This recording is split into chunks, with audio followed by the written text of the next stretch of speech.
Päivää ja tervetuloa taas kaksitahtilaitokselle. Eli nyt tässä mun epätoisessa projektissa, missä mä yritän siis kotona viritellä tämmöisen 50-kuutoisen mopo yhtä tehokkaaksikkosella ne 70-80-luvun kilipapyörä. Silloin kuulemma ollut tämmöisiä 50-kuutioisia kilipapyöriä, joissa on ollut suunnilleen 20 heppaa. Niin tilanne on nyt se, että viime kerralla päästiin tänne 13.1.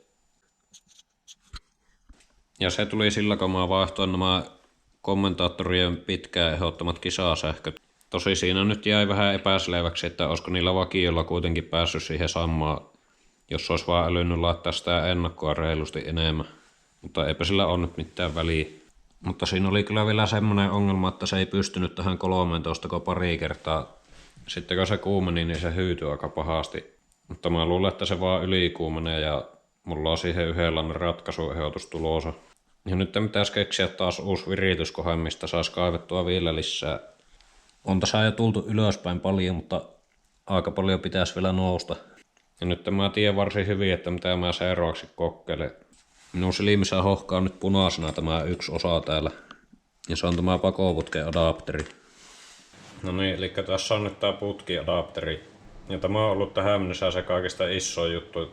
Tästä on tullut kaikkein isoin teholisää. Tässä oli aluksi tämä putkihologi sisähalkaisia 22 milliä. Ja sitten kun mä isonsin sitä 3 milliä, niin jos en paljon liioittele, niin sillä tuli 3 heppaa lisää tehua. Eli se oli siis aluksi ihan liian alikokona. Ja nyt tähän mä oon suunnitellut tämän koko systeemi itse. Mä suunnittelin sen itse, että se oli aika pieni silloin aluksi. Ja se johtui siitä, mikä on selitetty jo aika monta kertaa, varmaan sillä Two Stroke Stuffingin kanavallakin, että siellä Kuruformilla on ollut pitkään semmoinen teoria, että tämän pakokanavan ulostulon kannattaa olla pieni, niin silloin se jotenkin se virtausnopeus kasvaisi älyttömän isoksi ja siitä olisi sitten hyötyä. Mutta kyllä se voi tässä vaiheessa sanoa varmuudella, että se ei toimi se juttu tässä 50 koneessa. Se on toiminut jossain 125, mutta tässä se ei toimi. Tosi sitäkin asiaa voisi tietenkin tarkemmin tutkia. Voi olla, että mulla ei ole nyt kaikki nämä pinta-alat ollut justiinsa sitä, mitä se alkuperäinen teoria sanoo, mutta no, kumminkin. Joten jos sillä isontamalla tuli 3 heppaa lisää, niin voidaanko olla varmoja, että tämä on nyt tarpeeksi iso. Ja eipä oikein voi. Ja nyt mulla on semmonen teoria, että tämän pitäisi olla tästä vielä jonkun verran isompi. Mä luulen, että tämän kannattaa olla noin 28 millinen. Ja se johtuu siitä, että semmosissa jossain 80 pyttysarjoissa, mistä saattaa oikeasti lähteä 20 heppaa melko pienelläkin säätämisellä, niin niissä on yleensä joku vähintään 28 millinen tämä. Ja nyt se pakokaasun määrä, mikä tästä menee, niin se on oikeastaan suoraan verrannollinen siihen moottorin tehoon. Se kuutiotilavuus ei vaikuta siihen. Jos 50 kone puhaltaa 20 heppaa, niin silloin sitten menee yhtä paljon pakokaasua kuin 80 pytyllä. Niin kyllä minä nyt tätä pidän hyvinkin varmana A.softaajan teoriana, että tämän täytyy olla nyt minimissään se 28. Toisaalta siihen on myös vasta-esimerkkejä. Tietääkseni siinä Pidalotin pytyssä, mistä on jotkut kuulemma ottanut sen 20 heppaa, niin siinä se on kuulemma joku 26. Että saattaa tämä mennä pieleenkin. Eli nyt vedetään tää hologi 28 milliseksi. Mä sorvaan uuden hologin tuohon. Ja tässä on jo tosi ohut seinämä tässä mun adapterissa. Niin mun pitää tehdä sillä, että se menee silleen toisinpäin, että se putki tulee tämän päälle. Silloin se saattaa vielä jotenkuten toimia. Saattaa olla, että tää ei siltikään kestä. Se menee niin kuumaksi. Saattaa mennä sitten tosi pehmeäksi tää alumiini.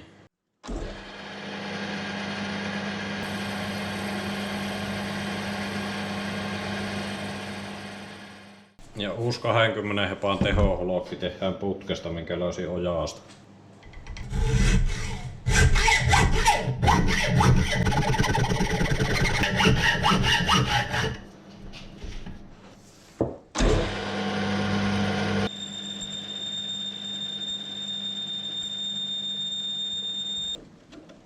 ...28. Jumalten luku.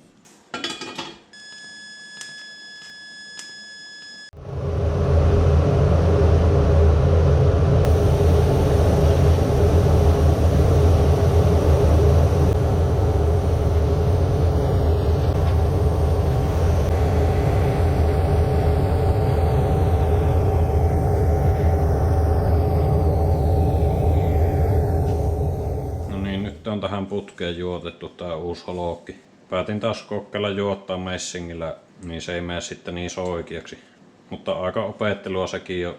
Hirveän kauan piti turata ja musta tuntuu, että sinne saattoi jäädä jotakin reikiä, jotka peittyi sillä kuonalla. Ja sitten tää adapteri on sorvattu. Näihin muutoksiin ei mennyt kuin 2 tuntia. Mutta se nyt on ihan perus. Mikäpä se ei jos aina hirviä herrys ja työ. Niin kuin olette jo monesti kuulleet. Ja nyt sitten vielä kaarretaan tämä adapteri. Tuolta kaarretaan niin sootanasti tämä rappu kokonaan pois.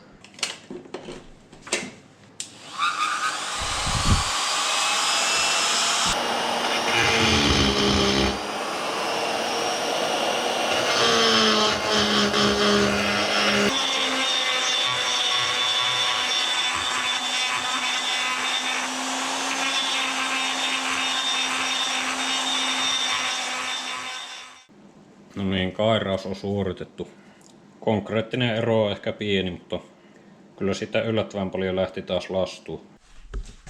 No niin, nyt se on asennettu. Ja nyt on kyllä ehkä jännemmät paikat kuin koskaan. Viimeksi tuli niin paljon tehua lisää tuolla, niin tulisiko edelleenkin. Eli nyt on heitetty romukoppaan kaikki pakoaakon kuristamisteoriat ja nyt arvon sylinteri saa nyt hönkiä vapaasti. Ei ole mitään hengen ahistimia nyt siellä. Nyt on taas semmonen olo, että mitä enemmän mä mietin tuota, niin se varmempi mä oon, että tuolla pitäisi nyt tulla ihan kunnolla. Sehän käy täysin järkeä, että jollain 80 pytyllä, mikä antaa 20 heppaa, niin siinä on 28 millinen tuo tai jopa isompi. Niin kyllähän se silloin pitää olla tässä 50 pytyssä. Ja sitten toinen on se, että yleensä tää kaasari on aina pikkusen pienempi kuin tuo pakoreikä. Minusta ei ole montaakaan laitetta, missä olisi niin kaasari isompi mitä tuo. No niin, nyt sitten vaan koitetaan. Kumpa se toimisi. Nyt mä oon taas varma, että se hajuaa. Tai tuo dyno hajuaa.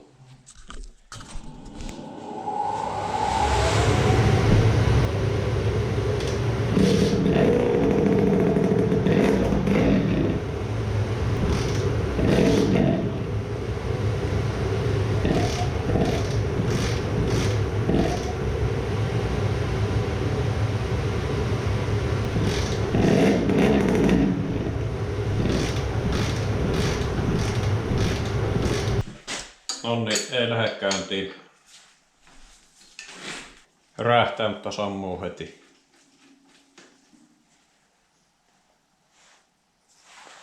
Tulupa saa vissiin vettä. Miten voi olla?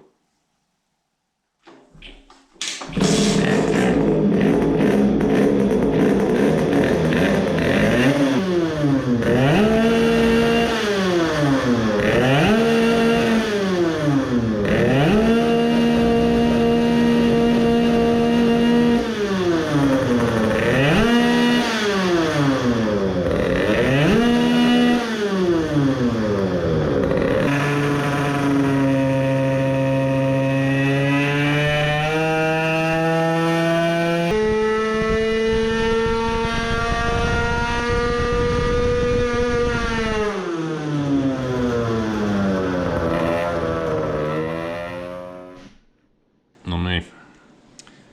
20 heppaa, 20 heppaa, 20 heppaa.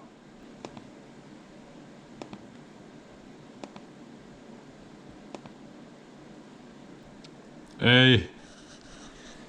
Voiko se olla? Se on huonompi. Ei, tuo oli viimeinen toivo. Ja sekään ei. Tää musta on se edellinen paras. Miten tämä voi taas olla mahdollista? Nyt se on taas niinku kauttaaltaan huonompi. 0,6 heppaa vähemmän. Mutta mä luulen, että siinä on nyt jotakin pielessä, kun ensimmäisellä veolla oli tämmönen. Tässä oli ihan laiska ja sitten kun se kuumeni, niin sitten se parani. Kerrankin toisinpäin. Yleensä se huononee, kun se kuumenee. Kokeillaan, jos tää ennakko nyt säkäällä vaikuttais. Tää on muuten huono tämä systeemi, jos tämä staattori löysää, niin se tarttuu kiinni näihin vauhtipyörämagneetteihin ja se sitten hinkkaa siinä. Ja se pitää keskittää aina ennen kiristämistä. Laitan tämmöset pahavit sinne väliin.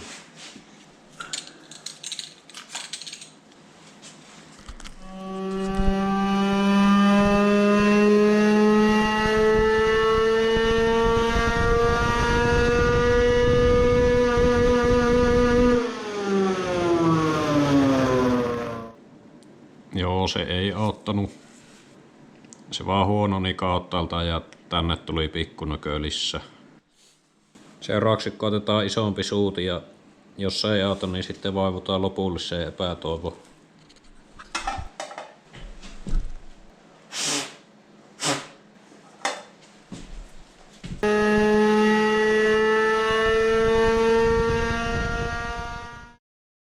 Joo, heikosti kävi. Mä siinä kokkelin isompaa suutinta ja sitten kokkelin myös vielä pienempää ja koitin pyöritellä sitä sytkää siinä ees taas. Mutta se oli se peruskeissi, että ei vaikuta mitään taas sitten vaan huononoi. Tuossa oli sillä pienemmällä suuttimella huononi ihan selvästi. Ja isommalla suuttimella ei ollut käytännössä vaikutusta. Eli tuon verran ollaan nyt menetetty. Toisaalta tämäkin oli sellainen tuuriveto, että se ei tämän jälkeen enää päässyt tuohon 12. Se sitten rupesi silloinkin hyytymään.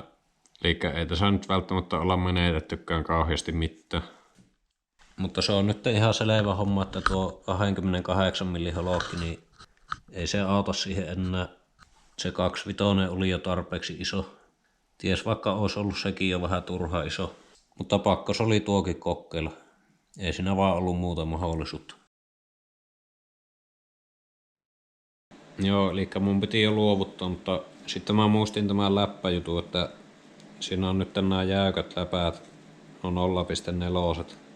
Ja noilla lähti siitä keskirekisteristä jonkun verran pois tehua. Niin mä nyt kokkelen laittaa vielä tämän V-Force läpään takaisin. Katsotaan, että tulisiko siihen takaisin tehua sitten. Vaikka mitään mullistusta se ei varmasti tee. Ja nyt kun tuolla on tuo 3D-tulostettu täyttöpala, niin jotkut oli sitä mieltä, että se ei varmasti kestä bensaa tai lämpöä. Mutta sepä onkin näissä 3D-tulostetuissa muoveissa erikoista, että nämä kestää todella hyvin bensaa. Se normi PLA kestää hyvin bensaa ja mä tulostin tämän PETG-muovista ja tuokin kestää. Se ei ole millään tavalla sulaneen näköön, eikä ole pehmentynyt.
Joo, eli kyllähän nuo ohuemmat läpäät vaikuttaa tosi paljon.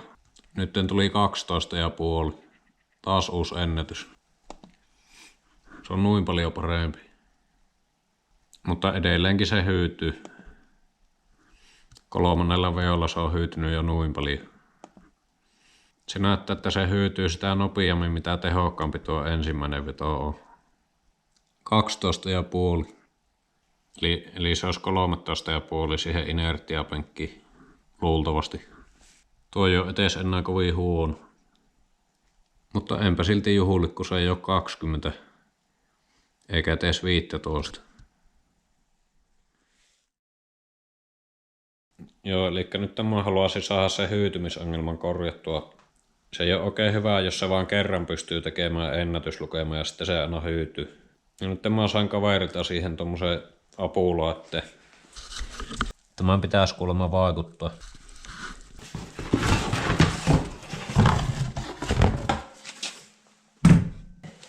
Eli tässä on nyt tämmönen kunnon ilmapuhalli. 300 watin puhalli.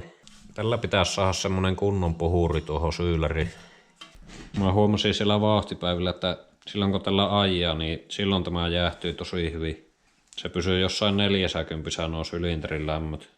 Mutta nyt kun mulla on vaan tuo puhallin tuolla, niin se menee hyvin nopeasti, varmaan johonkin 70. Niin eiköhän se hyytyminen johuu aika lailla siitä.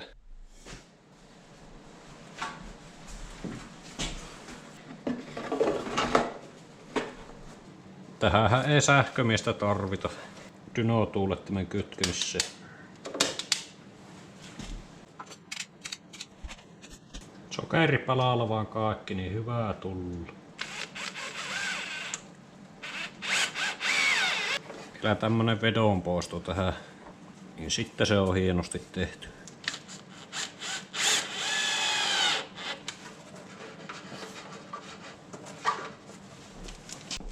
Katsotaanpa kuinka käy.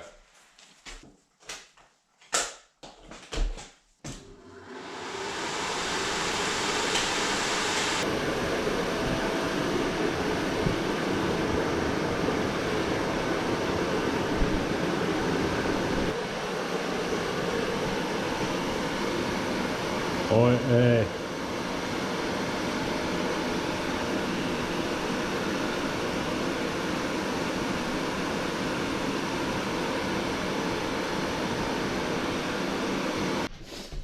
Joo, hyvinhän se puhaltaa, mutta ei syylläri.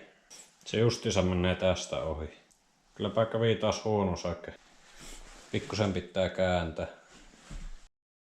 Joo, eli nyt mä yritin vähän kääntää tätä puhallinta. Mä vaan turasin tommoset kiilat tonne väliin. Mun pitäisi tehdä uudet telineet, että se saisi paremmin käännettyä. Mitä en tietenkään jakso. Ja se ei silti auttanut juuri ollenkaan. Ja sitten kun mä sitä vähän kokeilin, niin se kyllä aivan selvästi vielä tässä puhaltaa niin suoraan tästä. Mutta sitten tässä syylärin kohdalla se ei enää oo se ilmavirta. Niin se varmaan tämä iskari kääntää sitä sivua ja se menee sitten vaan tuosta. Ja sitten mä siinä pohdin, että mun on varmaan pakko tehdä semmonen lattiateline, että se niin puhaltaa täältä samassa kulmassa mitä tää syyläri on. Mutta sitten mä sain semmosen kuningasidea, että nyt jos se puhalli on tässä, niin se vähän niin simuloi sitä ajotilannetta, niin sitten mä pystyn kehittämään jotkut ilmaohjaimet tähän ja se sitten pitäisi auttaa siinä ajossakin. Ja sitten toinen idea on se, että jos tää puhalli olisi vielä täällä kauempana täällä eessä, niin sitten pystyisi myös simuloimaan sitä ilmavirtaa, mikä jäähyttää tuota putkia, niin sekin sitten muuttaa tämän dynomittauksen lähemmäksi sitä todellista ajotilannetta. Mutta sitä nyt ei kovin helposti saa aikaan, kun tuossa on eessä tuo eturenkaan tuki. Ja nyt tämä alkoi jo vässäämään pahavista tähän ilmaohjaimia. Ja mä oon aikaisemminkin miettinyt näitä ilmaohjaimia tähän syylleriin. Tää voi olla ihan mielenkiintoinen juttu. Tämä saattaa periaatteessa parantaa paljonkin tuota jäähytystä. Niin käytetäänpä tähän nyt jonkun aikaa ja nysvätään tähän ilmaohjaimia. Mä kokeilin, että tämä parantaa sitä jo selvästi. Kun tämä laittaa tähän, niin täällä syyllärin takana tuntee jo pienen puhalluksen, mutta se on edelleenkin yllättävän pieni. Ja sitten se on aika mielenkiintoista huomata, että se ilmavirta käyttäytyy sillä tavalla, että se vaan etsii helpoimman reitin. Nyt mä huomasin, että nyt se vaan menee sitten täältä. Se menee täältä keskeltä ohi nyt. Eli pitää laittaa tännekin pahavi. Siihen pitää saada semmonen kotelo, että kun se ilma kerran joutuu tänne, niin sitten se ei enää pääse pakittamaan mitään reittiä takaisin.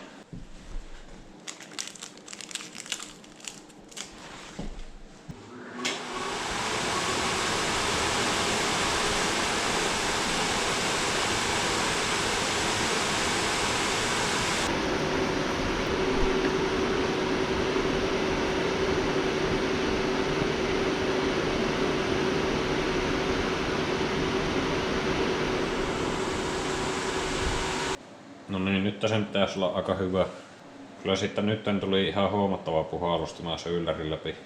Tämä oli jännä tämä taustapahavi täällä, kun jos se laittoi ihan kiinni tuohon syylläriin, niin se näytti, että se ei auttanut mitään. Mutta sitten jos se laittoi tähän runkoputkeen sillä, että tähän väliin jäi rakoon, niin sitten se vaikutti selvästi. En tiedä menisikö se nyt vaan, että täältä tulee sitten ohivirtaus täältä raosta. Että se ei varsinaisesti mennyt tästä syyllärin läpi. Tämäkin on semmonen aihe, että tähän saisi varmaan pari vuotta menemään tähänkin, kun alkaisi tutkimaan. Ja nyt jotkut oli siellä kommenteissa hoksannut, että nämä MVT Premium-sähköt, niin nämä pitäisi säätää sillä, että nämä viivat on silloin kohdallaan, kun se moottori on yläkolkohdassa. Ja mä en tehnyt sitä sillä, kun mä oletin, että tämä viiva on se sytytyshetki. Ja sitten yleensä näissä sähköissä tulee semmonen säätöohje, että sen männän etäisyyden pitää olla joku 0,4 milliä siitä yläkolkohdasta silloin, kun nämä viivat on kohdalla. Mutta se onkin joku eri malli, missä se on sillä ja näissä mustissa, missä on tää musta staattori, niin tässä se pitää olla yläkolkohassa. Ja nyt sen takia mä asensin tämän sillä, että se oli ihan liian aikaisella. Ja se selittääkin, että miksi se kävi niin eri lailla. Ja se ei kiertänyt niin paljon. Se oli siinä keskikierroksilla tosi hyvä, mutta siitä puuttui kierroksia. Ja sitten kun mä testailin näitä, niin se minusta välillä vaikutti siltä, että se käy liian rikkaalla. Se myös selittää sitä hyytymistä. Ja sitten mä kokeilin pienemmällä suuttimella, mutta se vaan menetti sillä hirveästi ylätehoja. Mutta sitten mä älysin, että se johtuu ehkä siitä, että kun mä oon liian aikaisella, niin se pienempi suutin tehostaa sitä palaamista, mutta se sitten menee ihan liian aikaiselle se palaaminen täällä, kun nämä oli liian aikaisella. Niin nyt mä koitan säätää nämä uudestaan paremmin ja sitten kokeilla se pienempi suuti uudestaan. No niin, nyt mä säätin sen sytytyksen uudestaan. Ja sitten mä vaihan tuonne 135 suuttimen. Siinä oli 140 ensin. Ja nyt mä huomasin, että tää kaasari alkoi vuotamaan. Jos pistää hanaa auki, niin se kussee tuohon. Eli nyt sieltä on luultavasti mennyt taas se kohopuhki täältä. Eli se pensanpinta nousee liian ylös ja se sitten vuotoa. Ja se nyt varmaan sen takia vettää rikkaalle.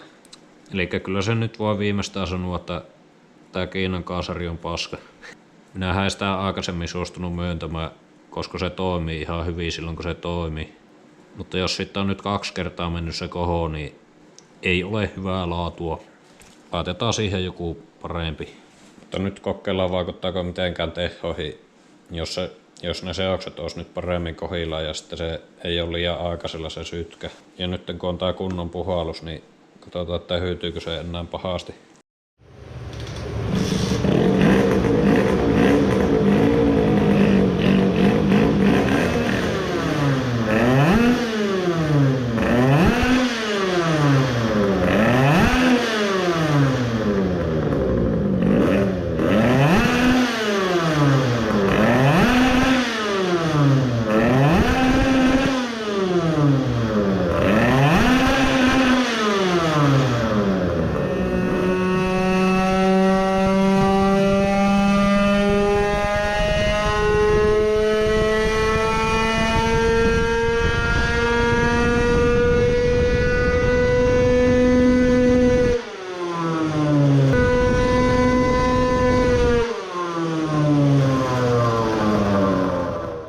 No niin, katsotaanpa kuinka kävi. Onko nyt hyytynyt? Eli siinä on 4 vetäisyä ja se ei ole hyytynyt juuri ollenkaan. No ei oikeastaan ollenkaan. Nyt näyttää kyllä ihan hyvältä. Ja nyt mä oon saanut korjattua ne dynohäiriöt. Tai en näköjään ihan kokonaan. Se yhden kerran teki taas jonkun herran, mutta kyllä se on nyt lähes kunnossa. Ja nyt on 12,2. Eli se on vähän laiskempi. Se ei nyt ehkä ole se 135 suuti sittenkään hyvä. Mutta nyt se ainakin toimii silläkin paremmin. Tässä oli se vanha ennätys. Se on paljon huonompi tuosta. Mutta sitten mä saatiin tuota sytytystä pikkusen vielä lisää. Nyt mä testasin taas kääntää sitä aikaisemmalle. Nyt se oli siis siinä ihan alkuperäisessä asennossa, mikä on annettu siinä MVT-ohjeessa. Ja sillä parani aika paljon. Ja nyt tuli periaatteessa taas uusi ennätys. 12,7. Eli tuossa 13,7. Mutta tällä kertaa se sitten jo pikkusen hyytyi. Olisiko se noin 12,5 edelleenkin. Ja sitten se vanha ennätys. Se on edelleenkin parempi tuosta. Nyt tässä vanhassa se sytytys on ehkä ollut pikkusen aiemmalla, mutta tässä oli se isompi suuti. Kyllä se näyttäisi, että se pitää olla se 140. Mutta ylärekisteri on nyt parempi tällä pienemmällä suuttimella. Niin se yleensä onkin. Mutta kyllä siinä siis on vieläkin tämän verran hyytymistä. Mutta on se paljon parempi kuin aikaisemmin. Ja nyt mä luulen, että siinä käy niin, että vaikka tää nyt jäähtyykin, tää pyttyy paljon paremmin, niin se pikkuhiljaa kerää lämpöä tänne lohkoihin, niin siinä kestää jonkun aikaa. Niin kun mä aloitan testaamisen, niin ne ensimmäiset yritykset on parempia, mutta sitten kun siinä kuluu joku 20-30 minuuttia, nyt tämä on jo tosi lämmin tämä lohko, niin ne loput yritykset on sitten väkisinkin vähän huonompia. Ja se hyytyminen johtuu mun mielestä siitä, että kun se imuilma, mikä tänne moottoriin menee, niin se lämpiää tässä matkalla, niin sitten se laajenee. Ja sitten tänne ei vaan yksinkertaisesti mahu niin paljon ilmaa, ei mahu niin paljon happia, mitä se voisi polttaa. Ja se on semmoinen väistämätön ilmiö, sille ei oikein maha mitään. Kyllähän tämä jäähdytyksen voi yrittää maksimoida, mutta se on erittäin vaikea saada tää sillä, että tämä pysyisi niin huoneen lämpöisenä koko ajan. Tällä pitäisi varmaan kiertää jäähdytyskanavia joka paikassa. Tai sitten jos mä nakkelisin löylykauhalla tuohon vettä aina vähän väliin. Joo, eli epätoivon projektissa on taas edetty. Kumitetaanpa tuo vanha tuosta, että mahtuu paremmin. Eli kyllä mä nyt väitän, että nyt on 13,5. Eli nyt tämän 2 vuodessa, silloin kun mä valloin tuon pytyyn 2021 kesällä, niin se Ekkosa-testeissä siinä oli alle 8. Se oli niinku täällä. Ja siitä on melkein tuplattu tehot. Niin joo, ja mistä nyt sitten johtui tämä, joskus puoli vuotta sitten se oli tässä. Ja sitten sen jälkeen mä tein sen kampikammion täytö. Ja se ei silloin vaikuttanut mitään. Ja sitten mä laitoin ne jäykemmät läpäät, ne huonosi sitä. Ja sitten sen jälkeen laitoin kisasähköt ja hoksasin laittaa ne uudet pensat, niin sillä päästiin siihen 13,1. Ja sitten kun mä laitoin ne ohuemmat läpäät takaisin, niin sillä pääsi tuohon. Ja sitten mä olin myös tehnyt sen 28 millisen putkihologi. Ja sehän näytti, että se ei ainakaan auttanut. Mutta siinä oli silloinkin ne jäykät läpäät. Niin se mikä tässä on nyt, no ne kisasähköt auttoi varmaan pikkusen. Mutta se on nyt ollut se putkihologi ehkä, tai sitten se kampikammion täyttö on sittenkin toiminut. Siinä vaan kun siinä oli ne jäykät läpäät, niin se ei niiden takia varmaan tehnyt mitään. Ja sama koskee sitä putkihologia. Mutta eipä tosta taas voi tietää. Eli tämä oli se 12,5. Ja sitten tämä ero on tullut sitten putkihologista tai sitten siitä kampikammion täyttämisestä. Ja pikkusen myös niistä kisasähköistä. Ja katsotaanpa huvikseen se viime vauhtipäivien tehokäärä, mikä oli ennen kuin mä lähdin sinne. Siinä oli siis tämä eri putki. Eli nyt on näin paljon tehoa lisää siitä. Kyllähän tuon pitäisi taas tuntua ja näkyä huippunopeus. Kyllä mä veikkaan, että ensi vuonna mennään jo yli 130. Voiko olla mahdollista oikeasti 130? On se hirviä mylly.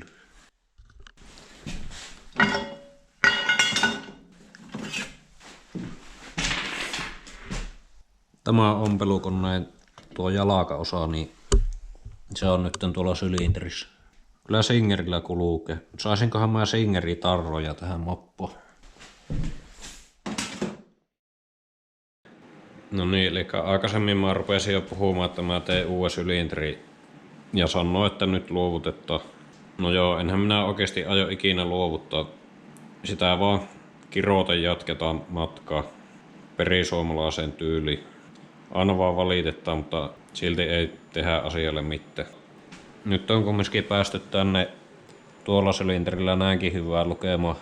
Tää on jo oikeasti aika tehokas. Ei monellakaan kaupanpytyllä saa 13,5 heppaa, siis 50. Ja nyt mä oon saanut taas lisää ideoita, että mitä mun kannattaa vielä kokeilla tässä. Ja nyt mä sattuin saamaan yhdeltä niistä kurruista vinkkiä. Olen tietysti erittäin otettu tästä. Ja silloin kun mä testasin tätä kampikammion täyttöä ja se ei auttanut mitään, niin yksi niistä kurruista siellä Kivipekeri-foorumilla, niin mä kävin siellä kertomassa, että miten ei mikään vaikuta mihinkään. Ja sitten se yksi kuru siellä, joka aina sanoo, että se pitää olla se kampikammion puristussuhe, pitää olla 1,3 tähän läppämoottoriin, niin se sanoo, että mä en vaan ollut täyttänyt sitä tarpeeksi. Kun mulla se on nyt 1,23, niin se ei ole kuulemma tarpeeksi hyvä. Sen pitäisi olla se 1,3. Joten siinä on yksi juttu. Mun pitää koettaa täyttää sitä vielä lisää, että mä saan täydellisesti servattua sen, että se ei vaikuta mitään. Ja sitten se myös mainitsi, että mulla on liian pitkä tämä mun imukaula. Taas siis tämä niinkö imukanava. Tää kaasari ja sitten tää kaula tässä. Ja seuraavaksi tutkitaan se, että olisiko siitä mitään apua. No niin, nyt mä irrotin tämä imukaula. Ja olisiko teillä hetki aikaa keskustella imukanava resonanssista?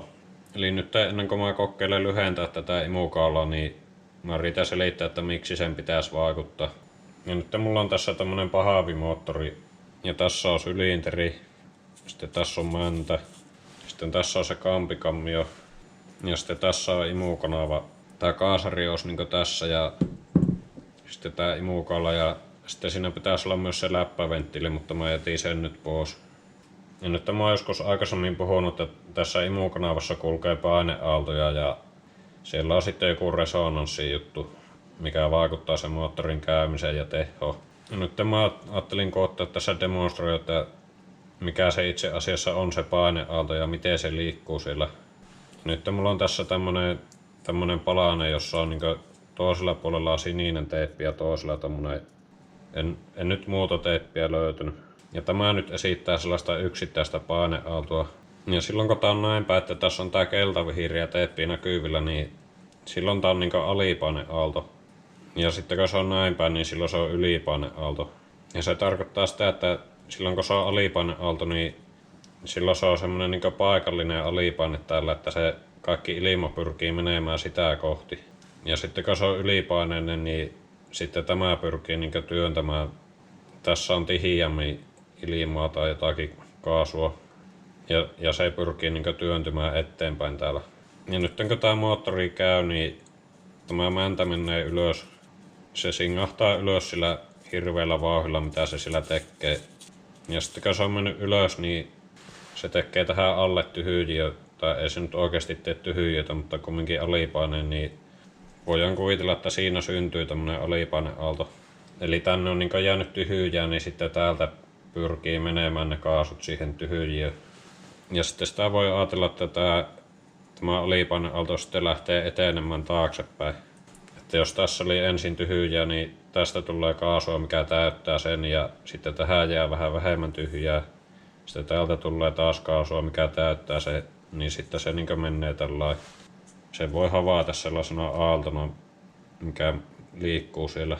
Ja sitten kun se imuaalto on päässyt tänne kaasarin päähän, tänne vapaaseen ulkoilmaan, niin silloin tapahtuu heijastuminen. Mä en itse tiedä miksi se sen tekee, mutta siinä se alipaineaalto muuttuu sitten toisen merkkiseksi, tai se niin vaihtaa merkkiä. Se muuttuukin ylipaineaalloksi.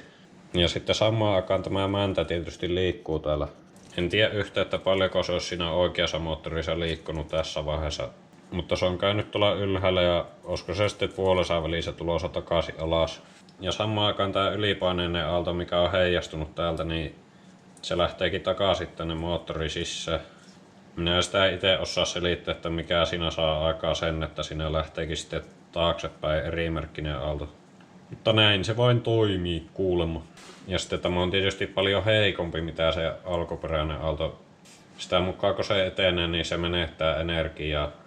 Ja lopulta se häviää kokonaan, mutta ne on kuitenkin sen verran voimakkaita näissä moottoreissa ne paineaallot, että ne pystyy hyvin vaikuttamaan siihen.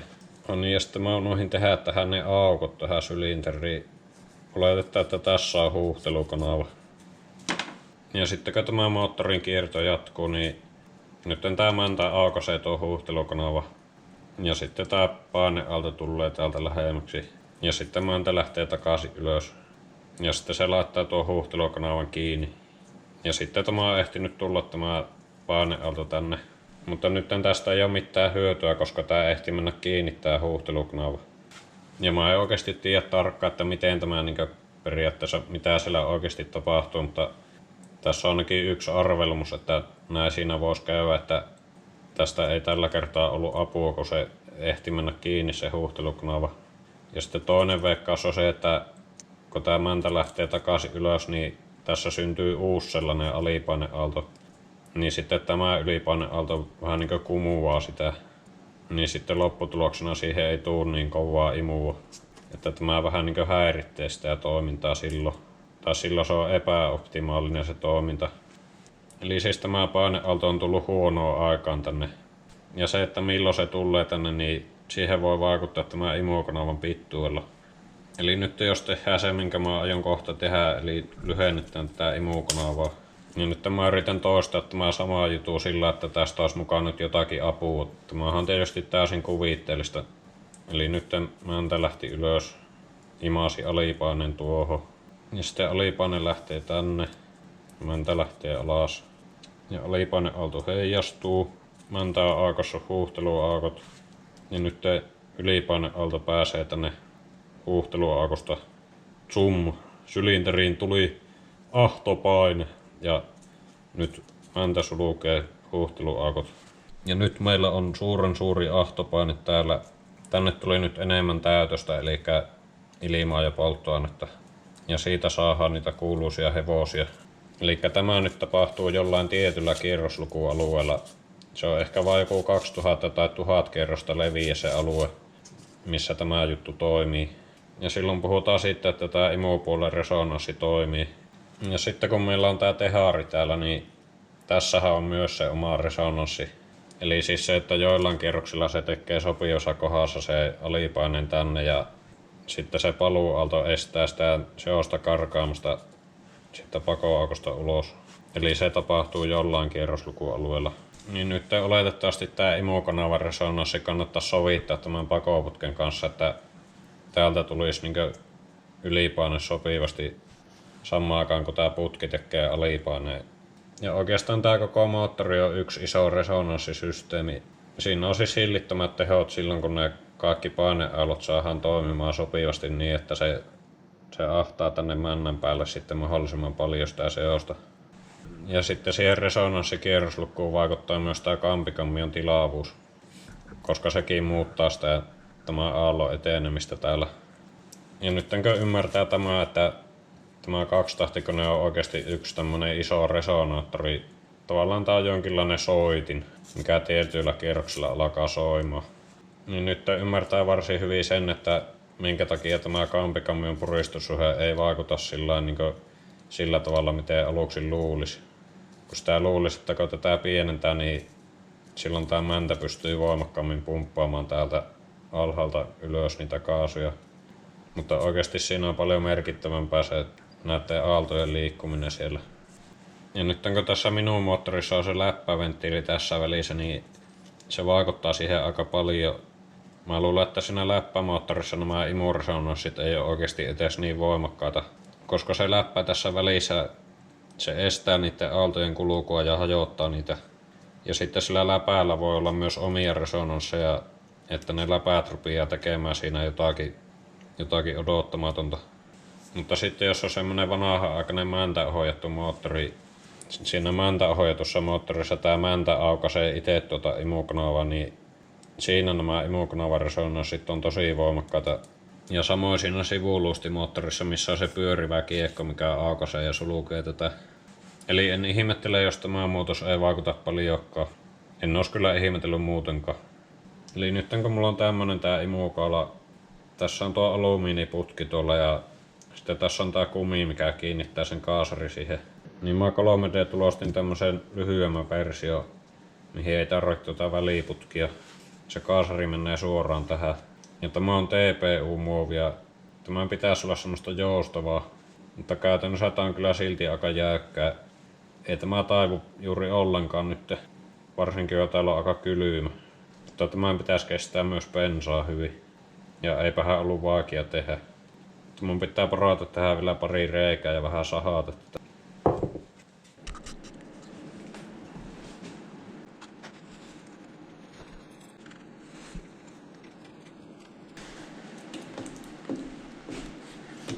Kyllä se meni sinne. Just menne. En muistanut mitata kuinka paljon lyhyempi tää on. Arvioisin, että noin 20 milliä. No niin, sitten kokeillaan lyhyempi imukaula. Nyt oli taas ihan järjellinen syy, että miksi tää voisi vaikuttaa. Ja sitten itse Wobbly-guru sanoi, että tämä oli liian pitkä mulla. No siinä on vähintään yksi syy, miksi tämä antaa nyt, varmasti antaa ainakin hepallissa. Tai siis pitäisi antaa. Ja sitten se mun kaveri, joka pyöritti sitä Engmodi 2-tahtisimulaattoria, niin se kokeili sillä, että se laittoi 3 senttiä lyhyemmän imukaala. No ei sillä vissiin tullut huipputehoa kuin yksi heppa lisää, mutta tuli tosi paljon kierroksia. Siinä niinku siirtyi se tehoalue ihan kunnolla sinne ylös.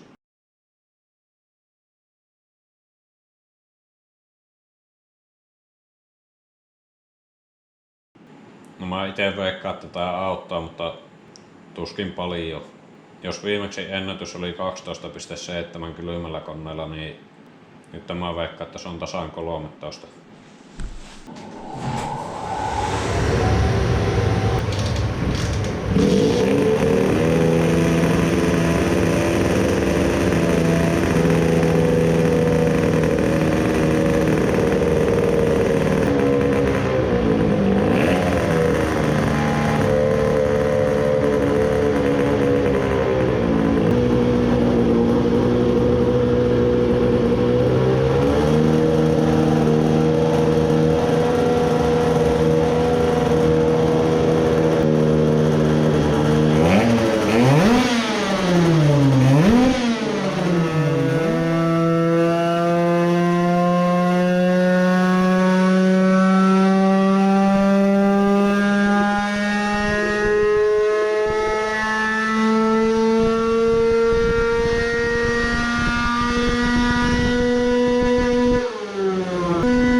Joo, eli siinä oli ihan selvä imuvuoto.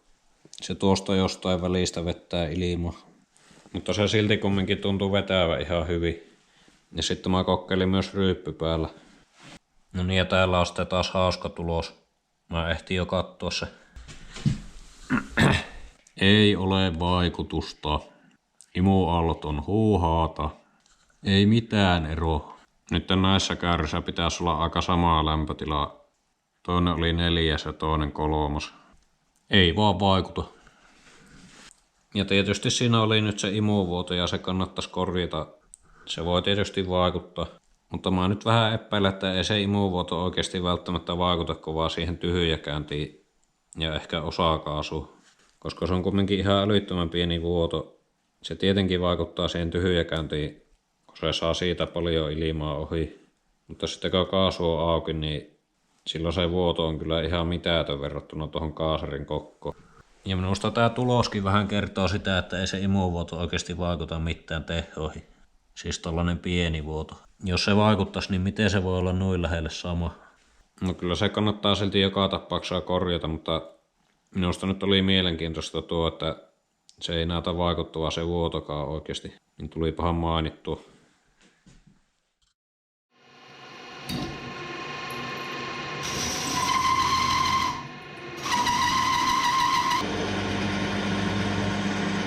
Seuraavassa jaksossa aletaan tekemään semmoista juttua, minkä pitäisi ainakin fysiikan lakien mukaan lisätä tehua väkisinkin.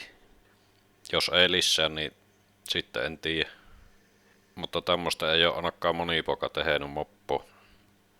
Kiitos taas katsomisesta ja nähdään seuraavassa jaksossa.